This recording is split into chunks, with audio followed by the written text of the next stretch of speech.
What's up guys, it is Jayvious Johnson and welcome back to the channel. Now we're going to be doing something a little bit different than the vlogs that I normally do, but I think you guys are going to like this one. What I'm going to be doing is I'm going to be talking about 6 things that I've learned while being married young. Now, I've only been married for about a year and about 4 months, so I'm still a baby in the marriage game, but I think you guys can all take at least one thing away from this video. So let's get started. Number 1 on the list, and this isn't in a particular order, but it's just the first thing that came to my mind. You will not always feel attracted to your spouse. Now this one is a funny one. Alright, there are going to be days where you look at your spouse and you're just like, what am I doing? Right? I'm just kidding. I don't ever look at my spouse and think that. But there are days where their actions and just little things, little annoyances, will make you not feel so attracted to them. This is something that I learned early on, and this goes hand in hand with love is not just a feeling, it's a choice, because it is a choice. When you don't feel attracted to anyone,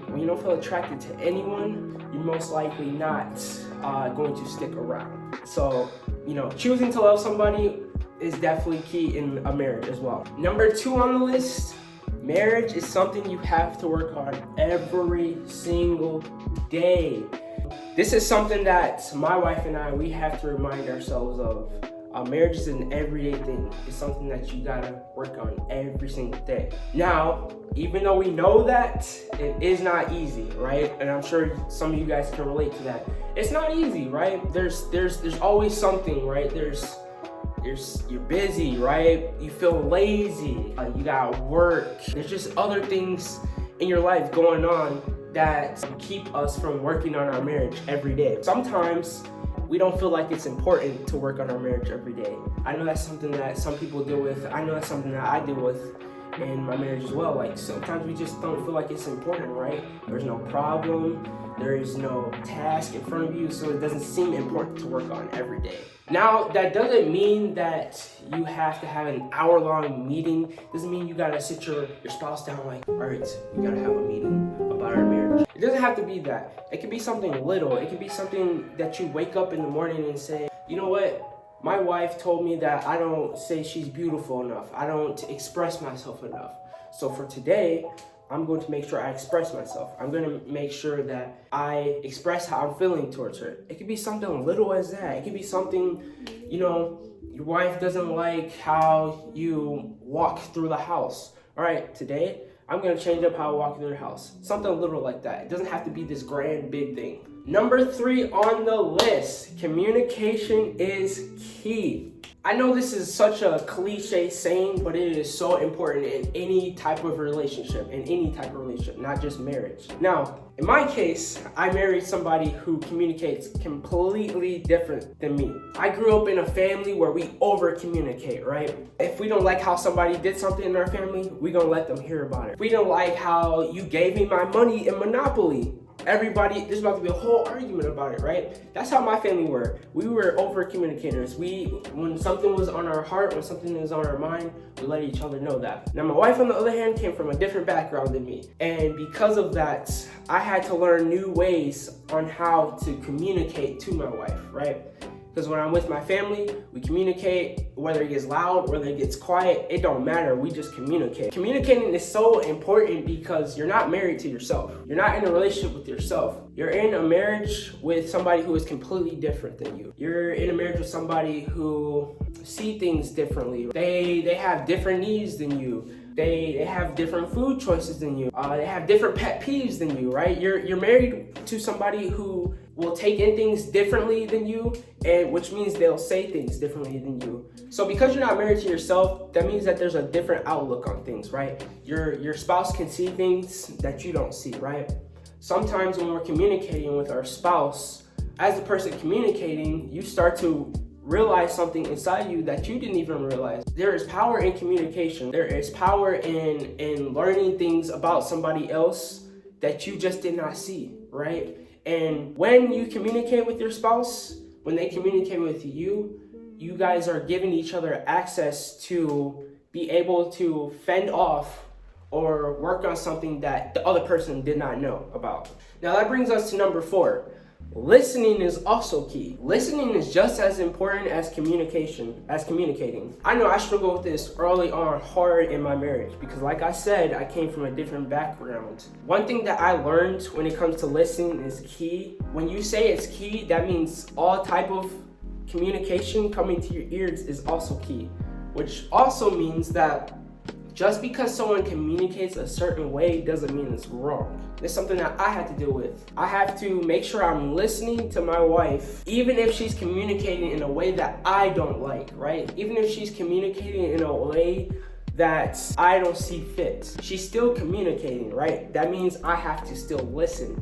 And this is something that I still struggle with this to this day. To this day, I still struggle with that. Listening is so important in a marriage because if you don't listen to your spouse, they're going to feel that they don't need to communicate with you. And when they feel like they don't need to communicate with you, that's when the big boy problems come in and really wreck your marriage. You want to make sure that your spouse feels comfortable with communicating with you. You want to make sure they feel safe communicating with you, and you do that by listening no matter what the communication is. Number 5 on the list, you always have to find ways to improve as a spouse. Now, when you got married to your spouse, or when your spouse got married to you, yes, they married you for you, but at the same time, in the back of their head, they're thinking, man, this person is gonna be this in the future. This person's gonna have this in the future. And I'm not just talking about materialistic things, I'm talking about everything. Your spouse also married you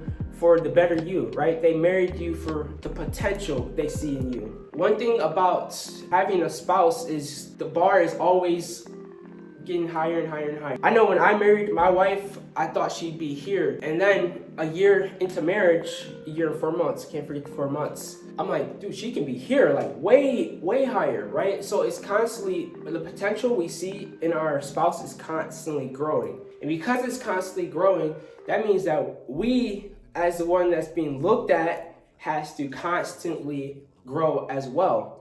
Me and my wife were high school sweethearts. When I got married to her, I did not want to marry or stay married to the high school wife. You want to see them grow. You want to see them grow in every area. You want something new about that person, right? You want something, because that is something that our bodies naturally want. We want something new, and that can lead to something completely bad. So as a spouse, it's our job to make sure we're still doing those same things that we did to get our spouse in the first place, right? You want to constantly be improving. You want to constantly be growing. You want to constantly be getting smarter. Just everything about you want to be improving. That is our job as the spouse. So just make sure you make it a habit to always find ways that you can grow as an individual in your relationships. And my last point, number 6, make sure you keep God in the center.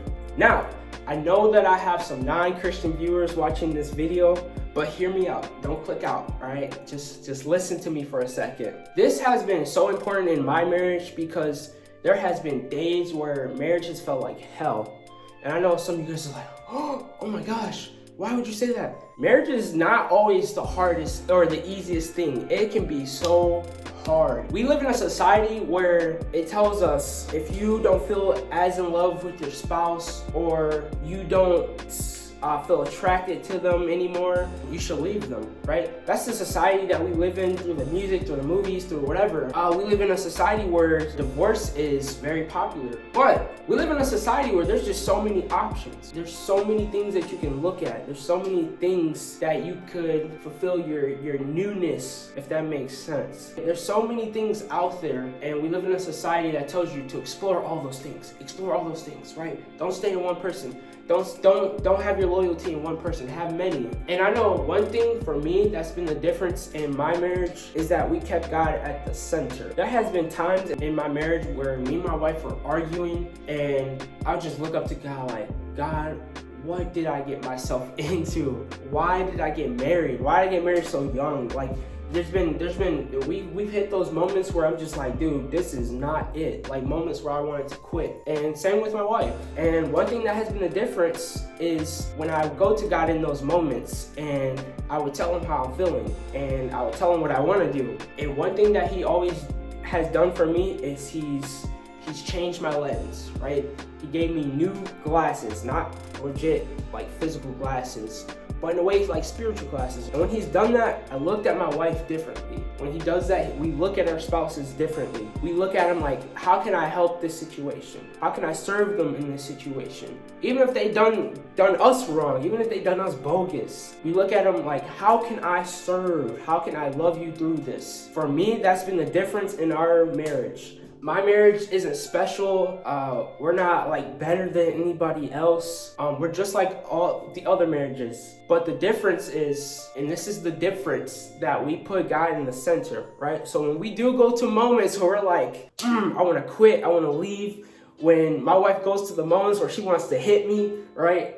She's Mexican. I know she thinks about it in the back of her head. But when we get to those moments, the difference is that God is in the center. The difference is that God is our source through those situations. And I think, and I know there's people that disagree with me. I'm not even gonna say I think. I know every relationship needs him, right? Every relationship could benefit from having God in your life. Now that is 6 things that I have learned from being married so far. I will say this, being married to my wife has been so rewarding. There's been so many cool things that have come out of our marriage. Like we're gonna be introducing a baby girl into the world. And not only that, but there's been people that have been watching our marriage, and it's been cool to just be able to be that example for other young people. All right, guys, my wife just walked in. Say hi, Della. Hi. This is the person who I was talking about the whole video, who I was roasting. I'm just kidding. I wasn't roasting. Yeah, let me know if you guys want to see more videos. If you are out there young thinking about marriage and you want to challenge some of my views or some things that I've said throughout the video, you guys can find me on Instagram. I'll have it like somewhere right here. Or you can find me on Facebook. My name is Jayvious Johnson. Again, thank you guys for coming back to the channel. There will be more videos like this. And you want to say bye? Bye. Bye, everybody. See ya.